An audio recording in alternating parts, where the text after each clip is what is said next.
Assalamualaikum warahmatullahi wabarakatuh. Waalaikumsalam warahmatullahi Halo kawan wabarakatuh. pajak semua. Jumpa lagi dengan kami. Semoga dalam keadaan sehat walafiat semuanya ya. Amin. Pada acara kita pada pagi hari ini yaitu edukasi perpajakan. Sapa Jawara, Jawara. Sadar Sadar Pajak Pajak, Kanwil Kanwil DJP DJP Jawa Jawa Barat Barat 2. 2. Perkenalkan saya Endang dari Kanwil DJP Jawa Barat 2. Nah, dan tentunya saya tidak sendiri, ditemani oleh rekan saya yaitu Mas Angga. Iya, selamat pagi kawan pajak, saya Angga. Semoga dalam keadaan sehat ya Mas Angga ya. Alhamdulillah. Bu Endang juga sehat ya Bu Endang ya? Alhamdulillah. Masih puasa kan Bu Endang ya? Puasa terus. Alhamdulillah nggak ada bolong.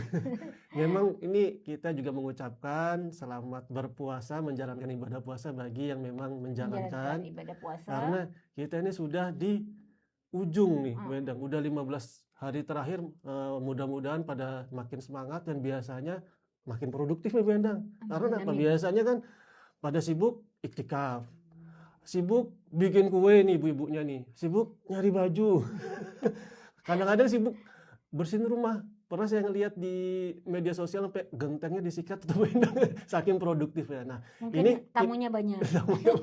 ini tidak kalah produktif. Kita di sini juga akan belajar SPT tahunan orang pribadi karena jatuh temponya juga kita mendekati nih. Bukan Ya. bulan Ramadan aja mendekati, ini jatuh tempo pelaporan SPTOP ya Bu Endang ya. Ya. Kapan Bu Endang? 31 Iya, Maret ini kita 2026. sudah hampir akhir Maret ya. Tentunya Betul. semoga kawan pajak sudah menyampaikan semua SPT tahunannya ya. Ya, mudah-mudahan. Tapi bagi yang belum, kita akan edukasi pada hari ini mengenai SPT tahunan orang pribadi bagi wajib pajak yang memiliki usaha UMKM ya. Betul. Oke.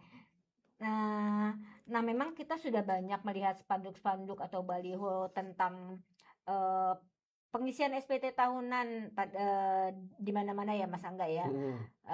Kalau tidak salah kita ada slogannya nih Mas Angga, kami dampingi sampai berhasil. Iya. Untuk pelaporan SPT tahunan Bapak Ibu ya. Nah, Sampai lemas nggak Bu Endang? Sampai berhasil. janganlah, kita udah puasa. Udah puasa. Puasanya udah lemas.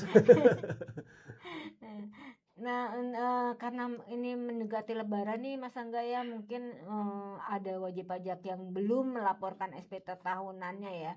Semoga dengan melihat edukasi kita pada kali ini, wajib pajak bisa lebih mengerti dan dapat menyelesaikan SPT tahunnya sebelum Lebaran ya Mas Angga ya, biar Lebarannya juga happy mungkin ya. Tenang, nggak ada beban gitu kan. Beban ngeluarin THR aja nih kayaknya. Enggak, yang penting kan THR udah cair ya teman-teman ya yang di sana.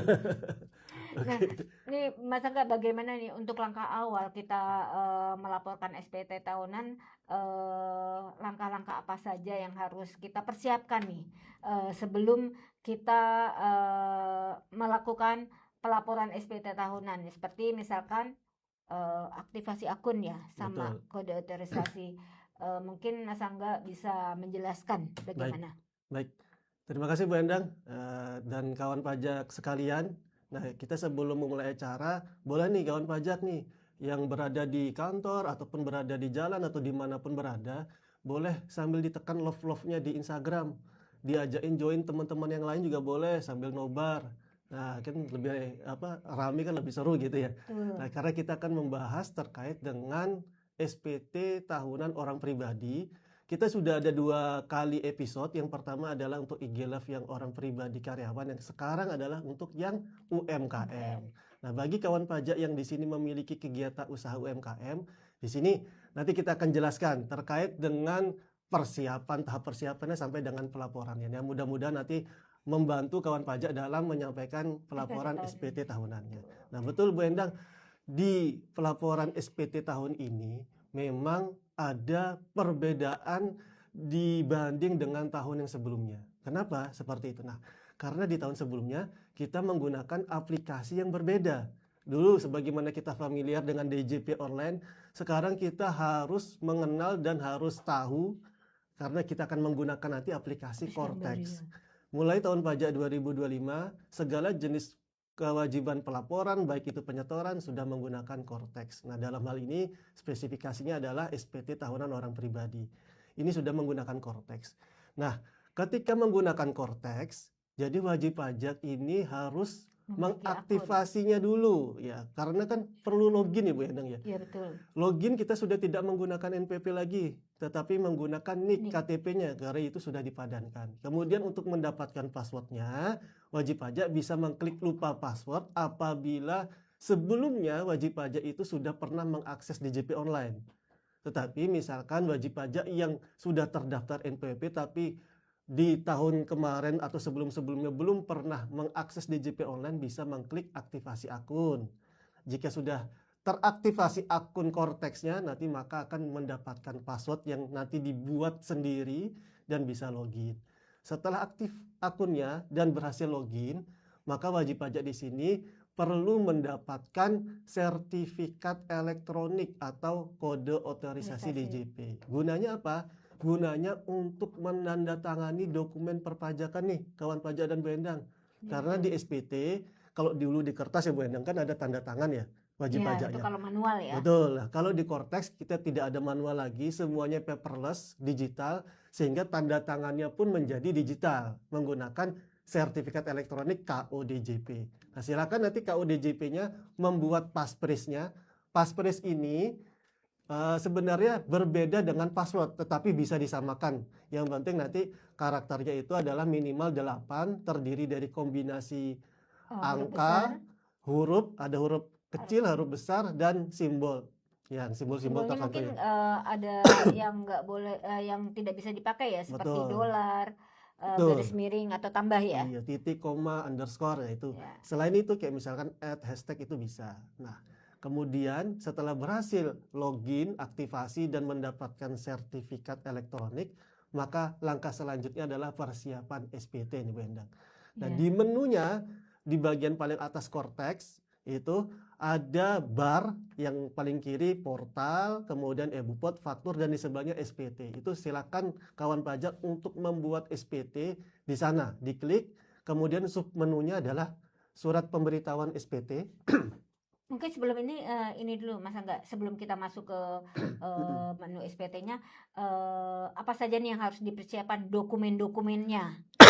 Oh ya, Endang. Dokumen-dokumennya dulu ya. Betul, sebelum kita mungkin masuk ke bagi SPT-nya ya. wajib pajak kan mungkin memiliki harta apa atau Iya, utang apa gitu kan betul. kita harus persiapkan dulu ya. Ya, persiapannya ini terkait dengan orang pribadi, khususnya UMKM adalah yang pertama adalah mempersiapkan rekapitulasi hartanya.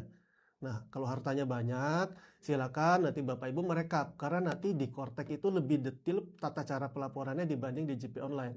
Nah, hartanya ini bisa berupa kas atau setara kas yang mana terdiri dari tabungan misalkan, nomor rekening bank, deposito dan seterusnya.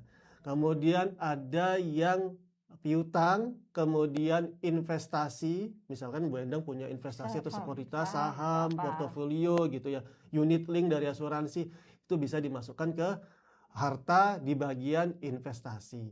Kemudian adalah harta yang tidak bergerak. Nah, harta yang tidak bergerak ini untuk kendaraan, Bu Endang, kendaraan mobil, motor, Itu sepeda. harta bergerak. Harta bergerak, sorry ya, harta bergerak. Ini Harta bergerak. belum mendekati market udah beribet ya. Harta bergerak mungkin mobil, sepeda motor, Helikopter, kapal ya gitu ya. Iya. Kalau Siapa tahu rudal punya. sama drone nggak tahu saya, jangan ya. Kemudian harta yang tidak bergerak. Nah, harta yang tidak bergerak ini Rumah adalah ya, seperti rumah. rumah, tanah, bangunan, ruko, misalkan tempat kegiatan usaha atau tempat tinggal gitu ya. Itu Atau nanti bisa misalkan di logam mulia itu termasuk harta harta lainnya, nanti ada di harta kolom lainnya harta ya. lainnya. Di harta lainnya itu Bu Endang, nah ini untuk ibu-ibu nih ya. Di situ bisa dimasukkan perhiasan, kemudian perabotan elektronik, kemudian logam mulia atau emas batangan, kemudian perabotan rumah tangga. Nah, ini bisa dilakukan mekanismenya digelondong ya, diakumulasikan, tidak perlu didetail satu persatu. Nah, kalau misalkan perabotannya banyak kan repot banget Ibu Endang. Misalkan ditulis AC satu gitu. Nggak perlu. Terus kemudian TV, dispenser ya. Ini gelondong aja jadi perabotan elektronik. Kemudian kayak misalnya furnitur jadi langsung perabotan rumah tangga dalam kurung furnitur gitu. Terus perhiasannya banyak cincin, kalung, liontin dan sebagainya. Tinggal Cukup di akumulasi aja dimasukkan ke dalam perhiasan, golongan perhiasan. Nanti yang diisi di sana adalah tahun perolehannya, kemudian nilai perolehannya sama nilai saat ini. Nah, ini yang berbeda dari di JP Online karena di Kortek ada tambahan detailnya sampai dengan tahun perolehan dan nilai saat ini. Masalah kalau misalkan daftar anggota keluarga itu harta atau kan kata harta yang tidak Iya, berharga itu harta yang paling berharga harga adalah itu keluarga. iya itu kita harus masukkan juga ya Iya, daftar-daftar anggota betul. yang menjadi tabungan kita ya. Betul, di Kortek tersebut sudah disediakan daftar anggota keluarga, namun dia mengambil datanya dari DUK profil di Kortex, data unit keluarga di profil Kortex. Jadi di SPT tidak bisa diedit atau disesuaikan. Jika memang misalkan dilihat, dicek data unit keluarganya ini belum sesuai, maka silahkan menyesuaikan atau mengupdate di profil saya di informasi umum, klik edit di data unit keluarga. Gitu Bu Endang ya. Ya. Nah, mentang-mentang harta nanti dibanyak ini keluarganya. Kalau anak sih nggak masalah ya. Kalau selain itu saya no comment. Terus Nah mungkin untuk selain itu ada mungkin kalau untuk UMKM kan kita kalau untuk karyawan atau PNS itu kan kita kan mempunyai bukti potong nih bukti Mas Angga potong, ya. ya, Nah betul. terus kalau untuk UMKM apa yang harus dipersiapkan nih? Nah, tadi kan kita udah bicara terkait dengan rekap harta, kemudian data keluarga. Kalau ada hutang, boleh dicantumkan rekap Dicantumkan utangnya. Jadi utangnya dari kartu kredit, dari KPR, bank misalkan, dari leasing, KTA, kemudian paylater, cicilan-cicilan ya. cicilan-cicilan lainnya, kemudian atau koperasi bisa dimasukkan di sana. Kemudian kalau untuk UMKM nih, Bu Endang, kita harus mempersiapkan rekapitulasi peredaran usahanya atau brutonya selama setahun. Karena UMKM di sini dia memiliki kegiatan usaha yang mana dia akan melakukan pencatatan mandiri dari Januari sampai Desember berapa peredaran brutonya, kemudian nanti itu akan dituangkan dan dilaporkan di SPT. Nah, di SPT-nya Bu Endang, nanti ada lampiran-lampiran tersendiri yang akan aktif ketika wajib pajak memilih ya atau tidak. Nah, ini ketika diklik ya, apakah ada pertanyaan di sini? Apakah wajib pajak memiliki penghasilan peredaran bruto tertentu yang dikenakan PPh final? Ketika itu diklik, maka nanti akan muncul aktif lampiran selanjutnya. Nanti akan kita bahas lebih detail di belakang. Gitu, Bu Endang.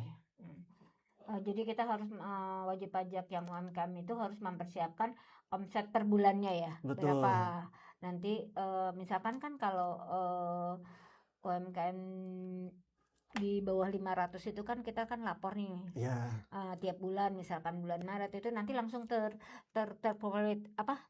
langsung masuk di dalam Korteknya itu ya. ya.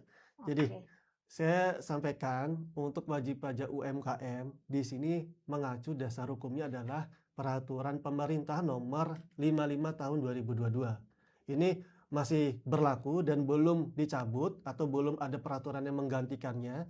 Maka dari itu tetap wajib pajak ya. Ada kriteria-kriteria wajib pajak yang memang bisa memanfaatkan fasilitas tarif 0,5% apa yang dikenal PPh final UMKM.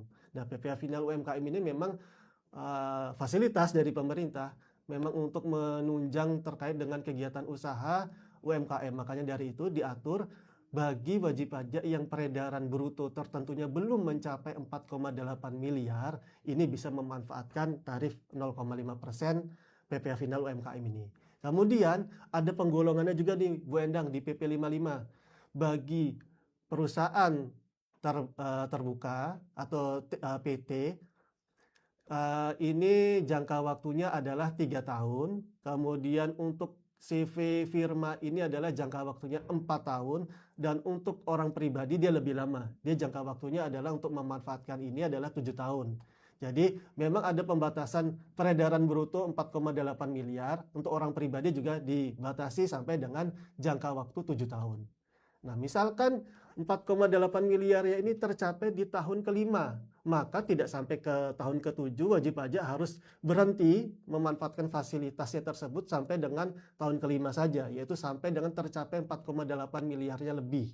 Apabila memang selama 7 tahun tidak mencapai 4,8 miliar, maka wajib pajak orang pribadi tersebut masih bisa menggunakan sampai dengan 7 tahun. Tahun ke-8 bagaimana? Tahun ke-8 belum bisa. Nah, tetapi di sini kan kita banyak mendengar ya, Bu Endang ya, aturan perubahan PP 55 sedang digodok pemerintah. Katanya nanti akan ada perpanjangan bahwa untuk tarif UMKM 0,5% di orang pribadi ini lebih di unlimited, tidak dibatasi jangka waktunya sampai dengan 7 tahun. Nah, tapi kita di sini masih berbicara lingkup PP 55. Sebelum PP 55-nya ini diganti atau dicabut, ya, maka kita sampaikan di sini ada 7 tahun. Tetapi misalkan wajib pajak sudah lebih dari 7 tahun, silakan masih bisa memanfaatkan tarif PPh final UMKM ini karena pemerintah sudah menjamin bahwa nanti akan diperpanjang lagi fasilitas khusus hanya untuk orang pribadi. Nah, nanti kita tinggal tunggu peraturan pemerintah yang terbarunya, mudah-mudahan segera keluar agar lebih meyakinkan dan menjadi pedoman dasar hukum dari wajib pajak itu sendiri. Gitu. Kemudian Bu Endang, tadi Bu Endang menanyakan terkait dengan data pre-populated ya Bu Endang ya. Nah, untuk UMKM di sini, selain dia merekapitulasi brutonya secara mandiri, nah kenapa mandiri? Karena kita masih menganut terkait dengan self assessment dalam menjalankan kewajiban perpajakan. Jadi wajib pajak melakukan rekapitulasi mandiri dan mereka juga bagi teman-teman atau kawan pajak yang punya usaha UMKM memiliki kewajiban setor sendiri. Jadi misalkan di Januari ketemu brutonya sekian, dihitung 0,5%-nya, maka silahkan nanti dibuat billing di Kortex secara mandiri dan disetor. Nah, setoran-setoran ini dari Januari sampai dengan Desember yang menggunakan billing dan NTPN Kortex, maka akan terprepop otomatis ke dalam SPT. Tidak perlu seperti zaman DJP online, harus mencantumkan satu persatu setorannya, mengetik manual. Kalau di Kortex dia terprepop. Karena prepop di Kortex ini ada yang dari bukti potong, ada yang dari setoran. Nah, untuk PPh final UMKM pasal 4 ayat 2 yang 0,5%, dia akan terprepop by sistem dari NTPN. Maka pastikan ketika wajib pajak melakukan penyetoran PPh final UMKM, jangan sampai salah KJS-nya dan masa pajaknya. Contoh, masa pajaknya di sini ditulis wajib pajaknya Januari 2026. Maka ketika membuat SPT 2025, dia tidak akan ketarik. Karena dia akan menarik adalah dari masa pajak Januari sampai dengan Desember untuk tahun pajak 2025. Nah, itu yang pasti diperhatikan dari kawan pajak. Begitu Bu Endang. Mungkin langsung lanjut nih Mas Angga, gimana cara kita melaporkannya nih di dalam Kortex? Ketika data dokumen-dokumennya sudah kita persiapkan gitu, bagaimana ya cara kita melaporkannya? Bu Endang ya, di Kortex di sini kita jelaskan step-stepnya Bu Endang ya. Ya, betul. Yang pertama adalah mengklik menu SPT surat pemberitahuan. Kemudian submenunya juga sama SPT. Kemudian memilih orang pribadi, kemudian jenisnya adalah SPT tahunan.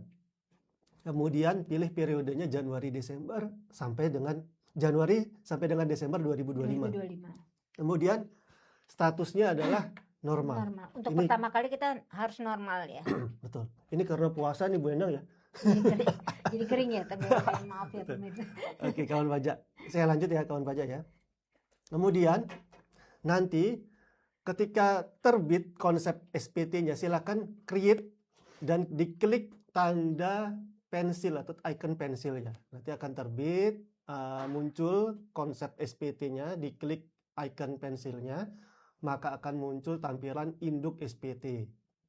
Nah, sebagaimana kita ketahui, di SPT Kortex di sini hanya ada satu jenis, berbeda dengan DJP online. Sebagaimana kita ketahui, dulu DJP online kan formulirnya banyak nih Bu Endang.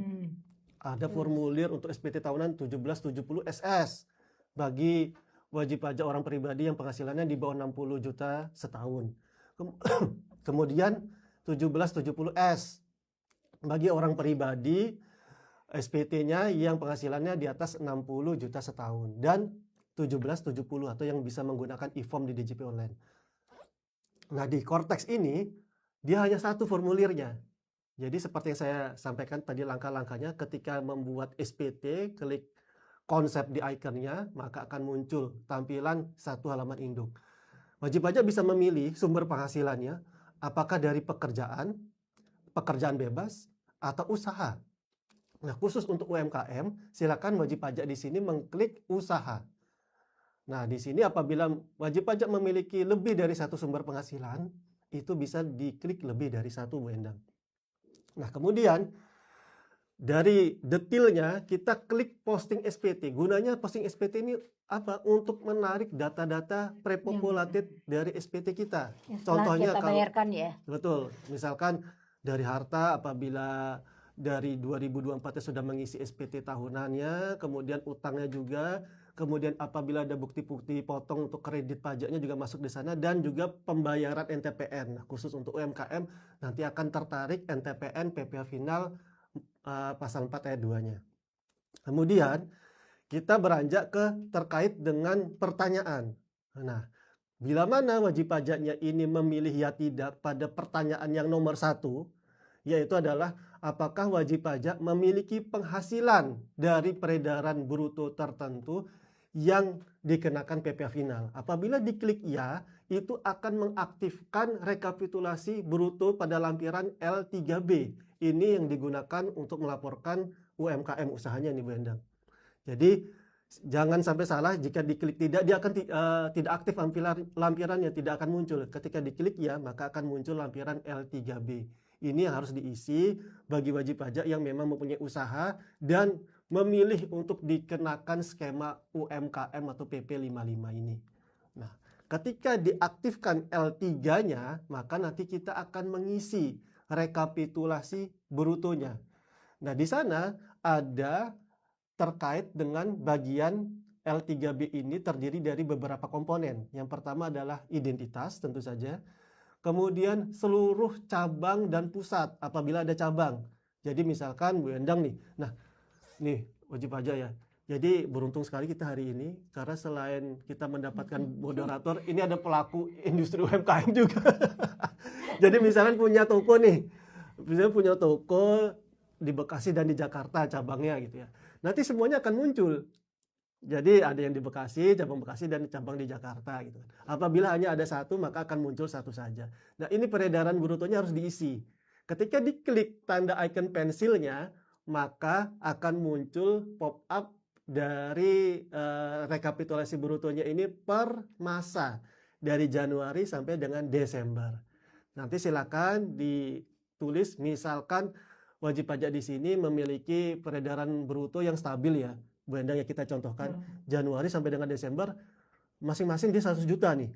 Silakan diisi kolomnya Januari 100 juta, Februari 100 juta sampai dengan Desember 100 juta sehingga nanti omsetnya adalah totalnya dari 100 juta kali 12 gitu kan. Nah, di Cortex setelah diisi dan diklik simpan, maka ada tabel rekapitulasi bruto. Di sana nanti ada komponennya. Apakah nanti terlihat PPh terhutangnya? Nah, ketika dihitung PPh terhutangnya, di sini ada fasilitas lagi dari PP 55 untuk UMKM adalah batas penghasilan 500 juta nih Bu Endang. Ya. Betul. Jadi bagi wajib pajak yang belum mencapai 500 juta dalam setahun, maka tidak dikenakan PPh final atau 0. Jadi jika dia lebih dari 500 juta, maka baru akan terhutang PPh final 0,5%. Nah, tadi kan kita contohnya adalah 100 juta per bulan. Januari, Februari, Maret, April, Mei, ini karena belum mencapai 500 juta, maka di Cortex dia nanti akan PPh terhutangnya tidak muncul atau akan muncul kosong atau 0. Karena memang mendapatkan fasilitas belum terhutang PPh final UMKM. Kapan muncul PPh terhutang UMKM-nya? Ketika sudah melewati 500 juta tadi, batas 500 juta. Di bulan Juni sampai dengan Desember, maka wajib pajak muncul PPh terhutang dan harus menyetor sendiri 0,5%. Nah, di kolom bawahnya, di kolom bawah PPh terhutang adalah PPh final yang disetor sendiri. Nah, PPh final yang disetor sendiri inilah yang tadi kita bahas ya Bu Endang ya. Hmm. Datanya Prepop tidak bisa ditulis manual. Dia akan menarik NTPN berdasarkan tahun pajak 2025 dan KJS terkait dengan penyetoran PPh final pasal 4 ayat 2 UMKM 0,5%. Nanti akan muncul sesuai dengan setorannya wajib pajak dan di bawahnya adalah PPh final yang dipotong atau dipungut. Nah, ini apabila wajib pajak mempunyai transaksi dengan pihak Ya, pemotong atau pemungut. Nah, misalkan wajib pajak di sini menjalankan jasa ini ya. Kemudian jasanya di sini menggunakan UMKM atau dagang gitu. Dagang ini UMKM. Kemudian bertransaksi dengan pihak pemotong, diterbitkanlah bukti potong unifikasi, baik PPh 22 untuk WAPU atau PPh 23 untuk yang pemotong biasa gitu kan.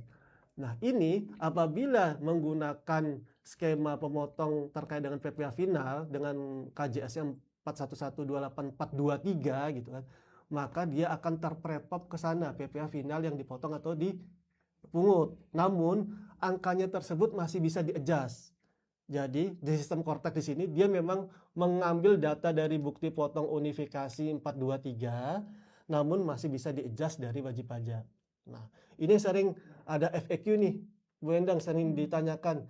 Bila mana misalkan kita bertransaksi dengan pemotong atau pemungut, tetapi kita mau menggunakan tarif 0,5%. Biasanya kan misalkan tarif umumnya dia 2%, supaya tidak dipotong 2%. Gimana caranya supaya si pemotong atau pemungut tersebut bisa memotong kita menggunakan tarif 0,5%. Nah, bagi wajib pajak UMKM silahkan mencetak surat keterangan PP 55-nya. Nah, surat keterangan PP 55 ini adalah surat keterangan untuk menyatakan dan membuktikan bahwa wajib pajak menggunakan dan berhak memanfaatkan skema UMKM PPh final 0,5%. Caranya gimana? Caranya mengajukan di Kortex. Kita sekarang serba digital, tidak perlu manual lagi ke KPP.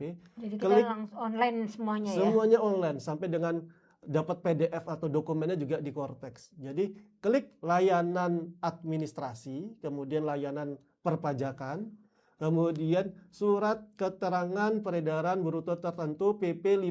Nah, itu silakan diklik wajib pajak. Nanti wajib pajak akan tergenerate dokumen dengan dicek terlebih dahulu di Kortex apakah memenuhi syarat atau tidak. Karena di Kortex nanti otomatis apabila checklist-checklistannya tersebut sudah terpenuhi semua, silakan wajib pajak mengenerate dokumen dan submit atau lanjutkan alur kasusnya. Setelah selesai maka akan terbit surat keterangan PP 55. Nah, surat keterangan PP 55 inilah yang diberikan kepada lawan transaksi pemotong atau pemungut tersebut. Supaya ketika mereka menerbitkan bukti potong, sudah menggunakan tarif 0,5%. Itu ya Bu Endang ya. Nah, itu. Jadi di rekapitulasi L3B ini, selain ada PPh terutang, PPh yang disetor sendiri, ada PPh yang dipotong atau dipungut. Nah, di bawahnya lagi adalah selisihnya. Selisih ini adalah hasil dari PPh terutang dikurangi dengan kreditnya dari setoran sendiri dan dari bukti potongnya. Apabila tidak ada selisih, karena memang misalkan PPh terutangnya anggaplah 1 juta, sudah disetor 1 juta, maka akan selisihnya tersebut muncul angka 0 atau tidak ada selisih. Nah, angka-angka ini akan mengalir ke induk, tertarik ke induk, nanti akan mengisi di kolom nomor satunya terkait dengan PPh penghasilan yang menggunakan peredaran bruto tertentu dengan PPh final nanti akan muncul di sana. Nah, setelah tersebut diisi, dilengkapi, maka wajib pajaknya di sini bisa melanjutkan untuk menjawab pertanyaan-pertanyaan yang lain. Seperti contohnya tadi mengisi lampiran satunya, lampiran harta, utang, data keluarga, dan seterusnya. Ya, Betul. Ketika kita sudah maksudnya lampiran 1 dan L3B-nya sudah terisi ya. Betul. Nanti kita bisa simpan konsep ya Mas. Simpan konsep untuk mengamankan isian kita supaya takutnya nih Bu Endang ya, makin hari makin banyak yang melaporkan SPT mengakses Kortek, jaringannya terkendala, iya takutnya tiba-tiba blank, kita sudah ngisi sampai jauh, udah capek-capek, ngulang dari awal kan itu yang tidak ingin. Jadi silakan setiap step jangan lupa simpan konsep sebagai checkpoint kita gitu. Nah, kita sudah lapor nih semua, nanti baru kita submit ya. Betul. Nah, setelah kita submit mungkin keluar apa paspres ya untuk tanda tangan ya, Mas Angga ya. Jadi sebelum kita klik bayar dan lapor, kita Oh, pastikan iya. dulu untuk PPh final UMKM. Apabila PPh terutang kita sudah match dengan setoran atau bukti pemotongan kita, maka seharusnya SPT-nya tersebut akan Nihil. menjadi nihil. Karena memang PPh final disetornya secara sendiri atau Sendiri. menggunakan bukti potong dari lawan transaksi. Apabila memang orang pribadi tersebut hanya memiliki sumber penghasilan dari UMKM. Nah, SPT-nya nihil, maka di kolom paling terakhir di checklist pernyataannya bahwa wajib pajak di sini menyatakan SPT-nya benar, lengkap, dan jelas gitu kan. Kemudian diklik bayar dan lapor. Jika SPT-nya nihil, maka dia akan langsung terbit BPE-nya yang terkirim ke email nih Bu Endang dan kawan Iya. pajak. Jika SPT-nya nihil, Bu Endang. Kalau kurang bayar, misalkan kurang bayar, akan terbit kode billing di mana nanti SPT-nya akan berubah statusnya dari konsep menjadi menunggu pembayaran atau pending. Dia akan pending sampai dengan billingnya tersebut dilunasi oleh Dilunasi ya, wajib oleh wajib pajak. pajak. Betul. Baru kemudian ketika dilunasi langsung otomatis terbit billing. Nah, kalau yang nihil, dia ketika klik bayar dan lapor, langsung dengan muncul kolom seperti yang Bu Endang sebut, Paspres. Nah, Paspres ini adalah yang tadi saya katakan di awal adalah Sebagai sertifikat elektronik, betul, Oke. KUDJP untuk tanda tangan digitalnya, gitu. Oke. Nggak terasa nih Mas Angga, kita sudah sampai 30 menit ya. Sudah maghrib? Sudah Oh, mau belum. maghrib. Semoga kawan pajak jelas ya atas penjelasan kita kali Amin, ini ya. mudah-mudahan ya. Nanti jangan khawatir kawan pajak, nanti akan ada edukasi selanjutnya ya. Ya, betul. Baik kawan pajak semua, sangat seru ya edisi Sapa Jawara pada kali ini, dan penjelasan dari Mas Angga tentang SPT tahunan orang pribadi bagi pelaku usaha UMKM ya. Semoga bincang-bincang kita pada kali ini dapat memberikan tambahan pengetahuan bagi wajib pajak, dan mohon maaf apabila kita mempunyai keterbatasan waktu ya. Iya, Dan bagi wajib pajak yang masih ingin bertanya atau menanyakan sesuatu, silakan menghubungi WA Helpdesk kami di 0821 800000160. Jangan lupa kawan pajak semua juga untuk memfollow IG live kita, yaitu Pajak Badora 2 ya. Pajak Pajak Jabar 2. Pajak Jabar 2. Pajak Jabar 2. Kenapa saya lupa terus Badora 2? Pajak Jabar 2 di medsos kami. Mohon maaf apabila ada kekurangan, dan kami sampaikan mungkin sampai edukasi berikutnya ya. Jangan lupa untuk IG live berikutnya kawan pajak bisa Join ya. Terima kasih telah bergabung di kami. Kami ucapkan wassalamualaikum warahmatullahi wabarakatuh. Terima kasih Kak Pajak.